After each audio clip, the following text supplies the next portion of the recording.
election tomorrow, but don't tell anyone. It's a secret. You wouldn't be surprised if someone was actually trying to keep New Jersey's election secret. A poll taken last week found that fully 3/4 of New Jersey residents have no clue that tomorrow there are assembly candidates, mayors, freeholders, and county executives all on the ballot for you, the people, to vote on. And that's actually not surprising. The last time there wasn't a governor's race in New Jersey, only 27% of eligible voters turned out. It was even worse in the primary this spring when only 5% of the people in New Jersey who are registered to vote turned out to vote for these party primary candidates. And you can see why. 5%. 5%. It is 5% was a new record registered low. Voters, right? Of all voters. About 10% of the people who were Okay. eligible, because in our closed primary system you can only be a registered Republican or Democrat to vote. Still abysmal, terrible, awful numbers, and it seems that the political machines like it that way.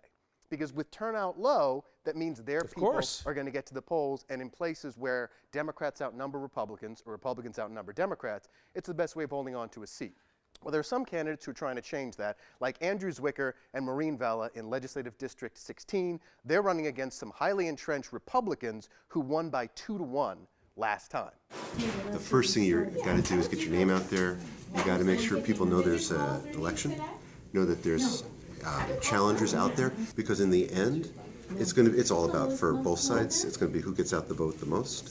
Now, they feel that the district is competitive. They even had Senator Cory Booker out for a rally over the weekend, but their Republican counterparts say this is going to stay in Republican hands for a long time to come. It's not surprising in New Jersey. So many of the districts are gerrymandered to within an inch of their life. It means they heavily favor Republicans or Democrats. This is something both parties are guilty of, and it seems that the people of New Jersey are going to keep not doing anything about it, namely staying home. Yeah, I mean, just talking about this on the radio this morning, not only does no one care, but they feel like even voting, it doesn't matter, because where you have these lopsided districts, 16 is not going to change hands. You've got this little pocket of Princeton. We've got an overwhelming number of Democrats, but it's not going to swing the entire district. It was drawn to protect the incumbents. Yeah, I mean, and that's the thing, too, that amazes me about New Jersey, is that people will, your ratios of complaint after the election will be like around 100%. Everybody will still be happy to complain about the government. But if 20% of the voters come out and vote in this election, you can't turn around and complain because you didn't get off your dead ass and go out and vote. You have more power. You have more power than you think, but you have to utilize it. If you don't, just show up. It doesn't matter who you vote for. It doesn't matter what you write in. Just show up and let your voice be heard.